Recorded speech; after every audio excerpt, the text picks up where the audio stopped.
নমস্কার বন্ধুরা, কেমন আছেন সবাই? আশা করি সবাই খুব ভালো আছেন, আর আমিও খুব ভালো আছি। তো প্রতিদিনকার মতন আপনাদের সবার জন্য একটি নতুন ভিডিও নিয়ে আসছি। তো আমার পরিস কিচেন ব্লগে আপনাদের সবাইকে স্বাগত। দেশ এবং দেশের বাইরে থেকে যারাই আমার এই ভিডিওটি দেখছেন তারা সবাই আমাকে একটু সাপোর্ট করে যাবেন। আর যদি আপনাদের কাছে চ্যানেলটি প্রথম গিয়ে থাকে তাহলে একটি সাবস্ক্রাইব করে পাশে থেকে যাবেন। তো বন্ধুরা, আমি হচ্ছি গৃহিণী। তো গৃহিণীদের আর কাজ কি? আমি তো আর বাহিরে যেতে পারি না, বাহিরের কোনো কিছু আপনাদের সাথে দেখাতে পারি না। আর দ্বিতীয় কথা হচ্ছে, আমার হাজব্যান্ড প্রবাস থাকে, তো প্রবাসী বউদের একটু বুঝে শুনে চলাফেরা করতে হয়, তো অতটা আমাকে বাইরে যাওয়া হয় না। তো সেজন্য আমি ঘরে যা করি তাই আপনাদের সাথে শেয়ার করি।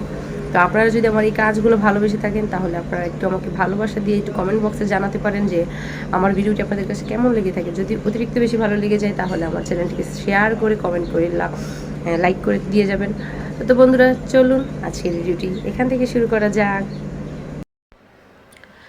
এই তো আবারও প্রতিদিনকার মতন মেয়েকে আজকে আমি খাওয়াচ্ছি সুজি। ওই দিন খাওয়াচ্ছিলাম সেরেলাক, তো ওইটা আপনারা দেখছেন। আজকে খাওয়াচ্ছি সুজি। তো এখানে সুজিটা আমি তৈরি করে নিচ্ছি, মেয়েকে খাইয়ে দিব তৈরি করে। তো আজকে সকাল সকালই আমি রান্না করছি ভাত, কারণ আজকে সকালে আমি ভাত সেদ্ধ খাবো, মানে ভাত আর সেদ্ধ ভর্তা আর কি, ওইরকম এগুলোই খাবো। এর জন্য ভাবলাম যে ভাতটা বসিয়ে দেই সকাল সকাল ঘুম থেকে সব কাজ ছেড়ে। এইদিকে মেয়ের খাবার আর ওইদিকে ভাতটা বসিয়ে দিয়েছি। তো এদিকে ভাত হতেছে আর আমি স্নান করেছি সকালবেলায়, কিন্তু আমার মেয়েটা এত যন্ত্রণা করছিল, আমাকে পুজো দিতেই ছিল না। পুজো দেওয়ার জন্য আমি রেডি হয়েছিলাম যে পুজো দিব আজকে, তো সেখানে আমাকে আমার মেয়ে মানে যেতেই দিচ্ছিল না। সে আমার কোলে উঠে বসে থাকবে, তো কোলে উঠে বসে থাকলে তো আর পুজো দিতে পারবো না। আর কোলে নিয়ে নিয়ে আমি ওর খাবারটা রেডি করছি, কোলে নিয়ে নিয়ে আমি ভাত রান্না করছি। তো এখানে আমার বড় যা পুজো দিল, আর এখানে আজকে আমি ওকে একটু বড় জায়ের কাছে দিয়ে আসছি, দিয়ে ডাল বসাচ্ছি, ডাল সিদ্ধ। তো এখানে আমি অ্যাঙ্কার ডাল নিয়েছি, আজকে সে অ্যাঙ্কার ডাল রান্না করব। অনেক সময় মসুর ডালও খাই, আজকে অ্যাঙ্কার ডাল করব। মসুর ডাল ছিল ঘরে, কিন্তু প্রতিদিন তো একরকম ভালো লাগে না, তাই না? তাই আজকে ভাবলাম যে অ্যাঙ্কার ডালটাই করি। এর জন্য অ্যাঙ্কার ডাল, আর আমার থেকে আছে না মুসুরির ডাল অ্যাঙ্কার ডাল দুটোটাই অনেক ভালো লাগে। অনেকে আছে যে যারা কিনা বলে যে মুসুর ডাল খাবো না, অ্যাঙ্কার ডাল খাবো, অ্যাঙ্কার ডাল খাবো না, মুসুর ডাল খাবো। কিন্তু আমাকে মানে আমাকে বলুন, আমি বলবো যে আমাকে দুটোটাই ভালো লাগে, কোনোটাই খারাপ না, দুটোটাই ভালো লাগে। তো এই আর কি। তো এর জন্য আমি ডালটাকে একটু ধুয়ে নিয়েছিলাম প্রেশার কুকারে, এটাকে চাপিয়ে দিব আর কি। তো ভালো করে ধুয়ে নিলে ডালটা তাড়াতাড়ি সেদ্ধ হয়ে যায় আর কি। যদি আপনি ভালো করে কষলিয়ে কষলিয়ে এটাকে ধোন তাহলে ডালটা সুন্দর মতো সেদ্ধ হয়ে যায়।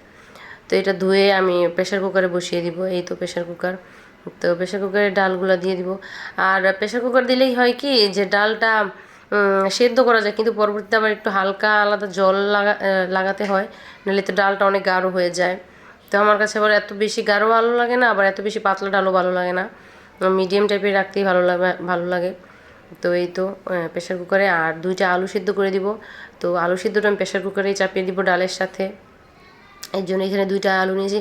আর সকালে শুধু আমিই ভাত খাবো, আমার শাশুড়ি খাবে না, সে মুড়ি খেয়েছে। তো উনি ডায়াবেটিসের রুগী, তো উনি রুটি মুড়ি এসবই খায় সকালবেলা। তো কালকে রুটি খেয়েছিল, আজকে মুড়ি খেয়েছে। তো এই জন্য আমি ভাবলাম যে আমার জন্য আজকে ভাতই করে ফেলি। তো এই তো আলু সিদ্ধ 2টা নিয়েছি, 2টা আলুই আমি পুরোপুরি খেতে পারবো না, থেকে যাবে আরও। তো এইখানে 2টা আলু নিয়েছি, এটা প্রেশার কুকারে ডালের সাথে একবারে চাপিয়ে দিব, তাহলে একসাথে সিদ্ধ হয়ে যাবে আর কি। তো আমি ভাবছিলাম যে টমেটো দেবো, কিন্তু না, টমেটোটা দিলে কি হয় এখানে ডালের সাথে মিশে যাবে, তাই টমেটো আর দেইনি। আলু দিয়ে ডাল দিয়ে লবণ দিয়ে দিয়েছি, এটাকে সিদ্ধ করে নেব। আর এই সাইড দিয়ে আমার ভাতও হয়ে আসছে প্রায়। ভাত আসলে হতে একটু টাইম লাগে, চালটা অনেক পুরনো হয়ে গেছে, এর জন্য ভাতটা হতে একটু টাইম লাগে আর কি। এটা অনেক আস্তে ধীরে ফুটে, এর জন্য অনেকটা সময় নেয়। আর ওইদিকে আমি প্রেশার কুকারে আমার ডালটা সিদ্ধ হয়ে যাওয়ার পরে আমি মরিচটা একটু টেলে নিচ্ছিলাম, কারণ শুকনো মরিচ টেলে আমার কাছে ভর্তা খেতে খুব ভালো লাগে। কাঁচা মরিচের ভর্তা অতটাও ভালো লাগে না, আবার খারাপও লাগে না, কিন্তু মরিচটা তেলে ভেজে খেতে আমার কাছে বেশি ভালো লাগে। এই জন্য এখানে 3টা মরিচ আমি টেলে নিয়েছি। আর টমেটোটা বললাম না সিদ্ধ করব, কিন্তু ভাবলাম যে না, সিদ্ধ করে তো ডালে মিশে যাবে, এর জন্য আর সিদ্ধ করিনি। এখানে টমেটোটা দিয়ে দিয়েছি কড়াইতে, যে এখানে আমি একটু হালকা তেল দিয়ে রেখে হালকা ভাজা ভাজা করে তারপরে এটা দিয়ে আমি ভর্তা বানাবো, আজকে হাতে মেখে ভর্তা বানাবো আর কি। তো এর জন্য এটাকে এখানে সিদ্ধ দিয়ে দিয়েছি। তো আসলে কি জানেন তো, বাসায় একা থাকলে কি খাবো না খাবো, কি করব না করবো সব কিছুতে আলসেমি লাগে। যে ঘরে যদি একটা পুরুষ মানুষ থাকে তাহলে মনে হয় উনি তো খাবে, এটা খাবে ওটা খাবে, মানে চিন্তা করতে গেলে অনেক কিছুই তৈরি করা হয়। আর নিজের যখন নিজের কথা মনে পড়ে যে দৌড়, এত কিছু তৈরি করবো আবার খাবো, ভালো লাগে না, যাক একটা কিছু দিয়ে রান্না করে খেয়ে নিই, এটাই সবচেয়ে ভালো হবে। তো এর জন্য আলসেমি করে অনেক কিছুই করতে মন চাইলেও করি না আর কি। তো আজকে ভাবলাম যে না, একটা ভর্তা খাবো না, দুইটা ভর্তাই নিব, টমেটো ভর্তাও নিব, আলু ভর্তা নিব আর ডালও নিব।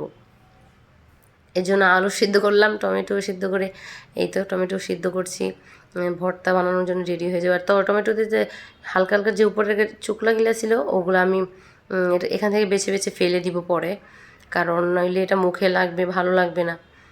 এটাকে বেছে বেছে এখান থেকেই ফেলে দিব। টমেটো ভর্তাটা আমার কাছে খুব পছন্দের। আলু ভর্তা মানে ভর্তা বলতেই আমার কাছে খুব পছন্দের, জানি না কার কার কাছে ভর্তা ভালো লাগে, কিন্তু প্রায় বেশিরভাগ মানুষের মুখ থেকেই শুনি যে ভর্তাটা খুবই পছন্দ করে। মানে আমিও খুব পছন্দ করি, আমার ফ্যামিলির সবাই ভর্তা আর ডাল সকালবেলা হলে সেটা খুবই পছন্দ করে। তারপরও আমাদের রুটিটা খাওয়া হয় বেশি, ভাতটা একটু কমই খাওয়া হয়, যেহেতু আমার শাশুড়ির জন্য রুটি বানাতে হয়, ভাসুর আছে, সবাই একটু রুটি খায়।